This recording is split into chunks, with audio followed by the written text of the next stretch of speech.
میرا بھائی operation team میں تقریباً 13-14 سال اس کے ہو گئے تھے پشاور سٹی ڈی میں۔ یہ کل کا جو واقعہ ہوا ہے یہ حالیہ جو محرم الحرام کے سلسلے میں ٹیررسٹ پلاننگ کر رہے تھے کہ یہ جو محرم حرام کے دوران کوئی خودکشی یا کوئی کسی قسم کی تخریبی کارروائی کی جائے تاکہ یہ انتشار ملک میں پھیلایا جا سکے۔ اس اطلاع پر میرا بھائی اپنی ٹیم کے ہمراہ اس موقع پر پہنچا تو ان سے پہلے جائنٹ آپریشن تھا۔ سیکورٹی فورسز کے 2 اہلکار شہید ہو چکے تھے۔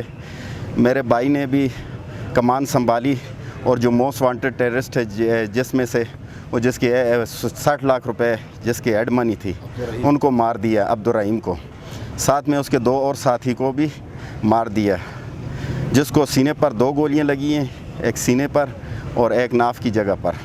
اس کے بعد اس کے اوپر گرنیڈ فائر کیے گئے ہیں جس کی وجہ سے وہ آخری ٹائم پر شہادت نوش کر گیا ہے۔ اور انشاءاللہ تعالی ہمارا دہشت گردی کے حوالے سے موقف یہ ہے، انشاءاللہ تعالی آئندہ کے لیے بھی ہماری جس قسم کی قربانی ملک اور قوم کے لیے ضرورت ہوگی ہم پیش کریں گے۔ ہم دہشت گردوں کے اس قسم کے واقعات سے ذرا بھر نہ ڈرتے ہیں، نہ ڈریں گے۔